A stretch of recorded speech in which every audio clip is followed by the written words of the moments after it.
Victor माल्तो साहब का जो आदिवासी बुद्धिजीवी मंच है यही रोक रहा है बोलता है, ये ईसाई मिशनरियों का संगठन है बोलता है। अब देखिए विगत दिनों जो है वो आरोग्य भवन में आरएसएस ने पेशा पर एक गोष्ठी आयोजित किया, उसमें विक्टर माल्तो साहब को जो है कि अतिथि के रूप में बुलाया था।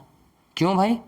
उसके बाद इन दिनों जब से हम लोग पेशा आंदोलन खड़ा किए हैं तब से देखिएगा माल्तो साहब बार बार बाबूलाल मरांडी जी से ही मिलते रहते हैं। अभी हम लोग जब पेशा आंदोलन खड़ा किया और 15 तारीख को साबित कर दिया कि ये जो झारखंड सरकार का पंचायत विभाग बना रहा है वो उसी जेपीआरए को थोपना चाहता है, गांधी जी का व्यवस्था हमारे ऊपर थोपना चाहता है, वो नहीं चलेगा। तब अभी सरकार ने स्वीकार किया और के राजू साहब हम लोगों को बुलाया और के राजू साहब को भी हम लोगों ने सारा चीज़ दिया, सारा दस्तावेज, सारा आर्गूमेंट किया, तब वो स्वीकार किए और उन्होंने कहा कि अनुसूचित क्षेत्र के लिए पेशा कानून का रेफरेंस लेकर एक अलग कानून बनाया जाएगा और जो नियमावली बनेगा उसमें 100% पेशा कानून होगा।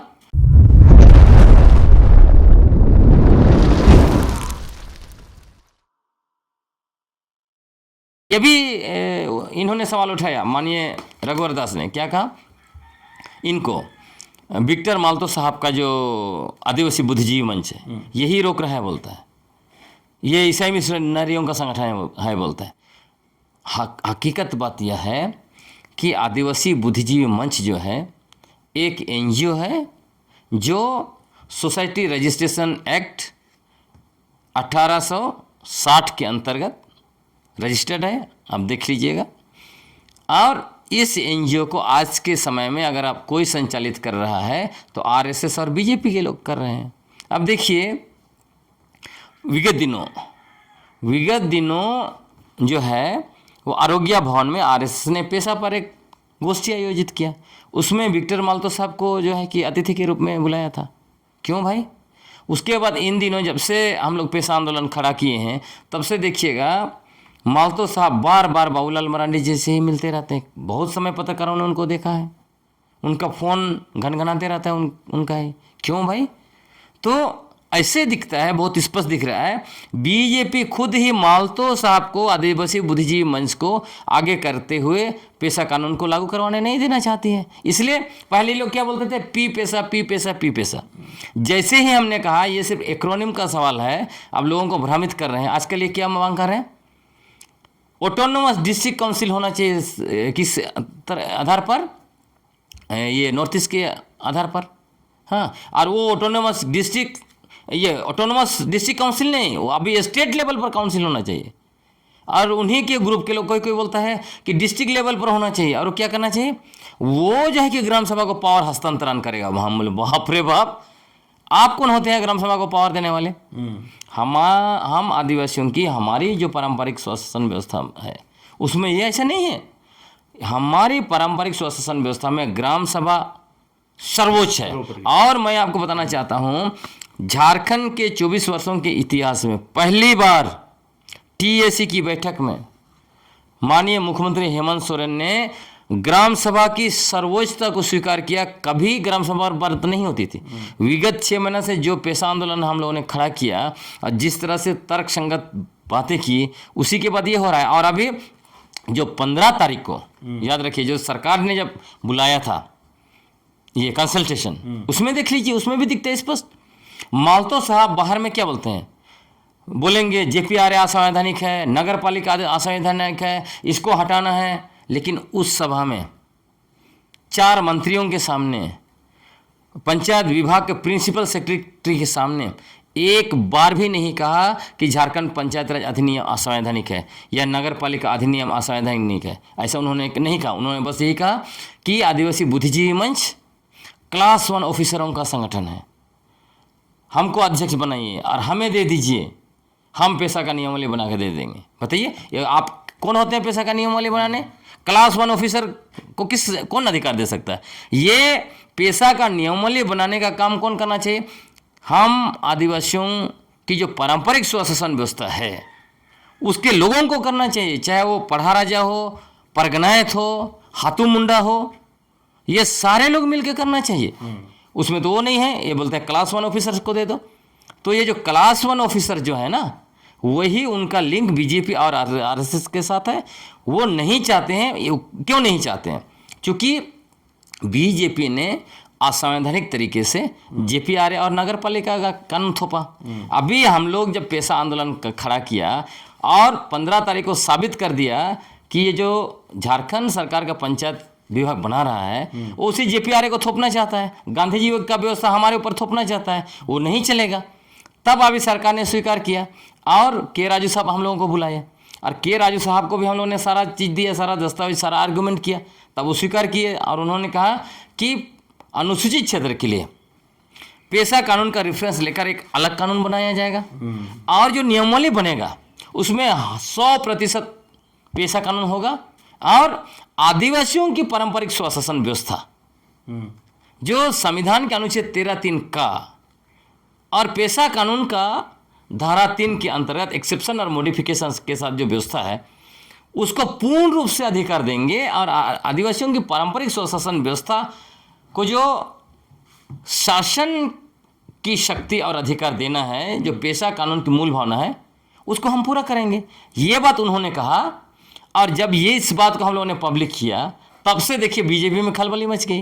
उनको लगा अगर ये हो जाता है तो बीजेपी तो हमेशा के लिए संटिंग मोड में चली जाएगी, क्योंकि उन्होंने अनुसूचित क्षेत्र में जो है कि गैर कानूनी तरीके से, असंवैधानिक तरीके से जेपीआरए और नगर पालिका थोपा और हम आदिवासियों की, हमारे पुरखों की रूढ़ी प्रथा पारंपरिक स्वशासन व्यवस्था के ऊपर गांधी जी का व्यवस्था थोपने का जो पूरा कोशिश किया इन लोगों ने, एक्सपोज हो जाएंगे और सदा के लिए आदिवासी इलाके से विदा हो जाएंगे। तो इसी के डर से मालतो साहब को ला के अभी वो कह रहे हैं कि ऑटोनोमस डिस्ट्रिक्ट काउंसिल ताकि होल्ट लगे और इसीलिए बार बार जो है कि हाई कोर्ट चले जाते हैं, जबकि हाई कोर्ट में जो चीज़ें चैलेंज करना चाहिए था वो आदिवासी बुद्धिजीवी मंच ने नहीं किया। लोगों को पता नहीं है क्या।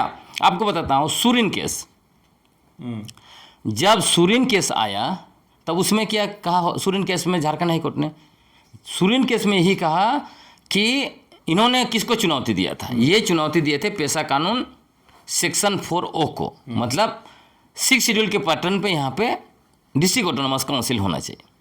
तब झारखंड हाईकोर्ट ने क्या कहा कि पेशा कानून की सभी चीज़ों को, सभी प्रावधानों को जेपीआरए में समाहित किया गया है, ये कहा। तब इसको चैलेंज करने के बजाय क्या चैलेंज करना चाहते? इनको चैलेंज करना चाहिए था। जब हाईकोर्ट कह रहा, झारखंड हाईकोर्ट ने कहा पेशा कानून को पूर्ण रूप से जेपीआरए में समाहित किया गया है और वहाँ कायदे से देखिएगा तो 10 मूल अधिकार दिए ही नहीं गए जेपीआरए में, जैसे भूमि अधिग्रहण से पूर्व ग्राम सभा की सहमति है ना, शराब खरीद बिक्री अनुसूचित क्षेत्र में उससे पूर्व ग्राम सभा की सहमति, एनजीओ पर नियंत्रण है ना, उसके बाद लघु खनिज बालू हुआ, मोरम हुआ, उस पर अधिकार, आपका वनोपज पर अधिकार है ना, आदिवासी जमीन खरीद बिक्री पूर्व ग्राम सभा से अनुमति, उसके बाद आदिवासी जमीन की वापसी, ऐसे 10 ऐसे अधिकार हैं जो जेपीआरए में दिया नहीं। उसके बावजूद झारखंड हाईकोर्ट ने कहा कि जेपीआरए में पेशा के सभी चीज़ समाहित किए गए हैं। तब इसको जो है मालतो साहब को चैलेंज करना चाहिए था सुप्रीम कोर्ट में कि कैसे हाईकोर्ट ने कहा दिया कि सभी चीज़ उसमें समाहित किया गया है।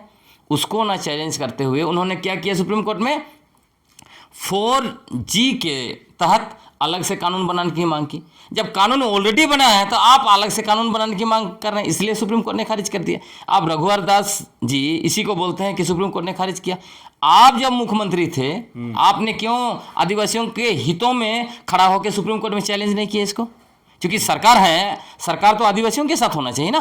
तो आपने चैलेंज नहीं किया और आप कहने सुप्रीम कोर्ट ने ओके कर दिया, तो आप तो आदिवासियों के साथ जो है कि धोखा दिए।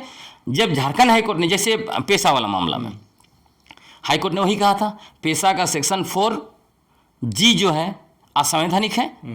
राकेश कुमार बनाम यूनियन ऑफ इंडिया में यही कहा था ना। फिर उसको तो उस समय की सरकार ने चैलेंज किया तो आदिवासियों के हक में आया, लेकिन आपने चैलेंज नहीं किया। इसका मतलब आप आदिवासी विरोधी तभी ना। और इसको ना करते हुए ये लोग सिर्फ क्रेडिट लेने के लिए, और इसी में भी बाद में और एक बताता हूँ अंतिम में, जब झारखंड हाईकोर्ट ने जो 29 जुलाई 2024 को आदेश दिया झारखंड सरकार को नियमावली बनाने के लिए, इसका पहला पिटिशनर कौन था? रॉबर्ट मीन साहब और वाल्टर कन्वेलन साहब। उन्होंने किसको चैलेंज किया था? चैलेंज किया था जेपीआरए की वैलिडिटी को लेकर, जेपीआरए की संवैधानिकता को लेकर चुनौती दिया था।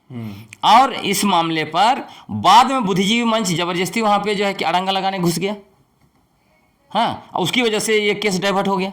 नहीं तो इसमें जो चैलेंज किया गया था, और उसमें मैं बताता हूँ, झारखंड सरकार के महाधिवक्ता क्या कहा हाईकोर्ट में? उन्होंने कहा कि इसको सुनने की जरूरत नहीं है, क्योंकि सुप्रीम कोर्ट इसमें तय कर चुका है, हाईकोर्ट तय कर चुका है। उसके बावजूद जब ऑर्डर आया 29 जुलाई को, तो झारखंड हाईकोर्ट ने क्या कहा? उसमें पैरा 12 देखिए, कहा कि झारखंड पंचायत राज अधिनियम पेशा कानून के अनुरूप नहीं है, इसीलिए इस पिटीशन को एडमिट किया गया है। समझ रहे हैं ना? तो इसमें भी जो है, तो इसीलिए मैं कह रहा हूँ कि कहीं ना कहीं जो माननीय रघुवर दास जी आरोप लगा रहे हैं कि हेमंत सरकार जो है वो मिशनरियों के सामने घुटना टेक दिया, या फिर मिशनरी मिशनरी तो नहीं भी बोल रहे हैं, विदेशी धर्म मानने वाले इसको रोक लगा रहे हैं, ये बिल्कुल भी मतलब बेकार का फर्जी आरोप है। हकीकत यह है, बीजेपी नहीं चाहती है झारखंड के अनुसूचित क्षेत्रों में पेशा कानून लागू करवाना, इसीलिए ये अभी जो है आदिवासी बुद्धिजीवी मंच के थ्रू उनके लीडर मालतो साहब को पकड़ के जो कि सारे चीज़ों को रोकवाना चाहते हैं, ताकि 29 का चुनाव में इनको फ़ायदा मिले। ये नैरेटिव बनाएंगे कि ये सरकार जो है कि पेशा कानून नहीं लागू की। मूल बात यही है। चलिए, अभी आप सुन रहे थे लेखक सोशल एक्टिविस्ट इलेक्शन दुगनों की बात।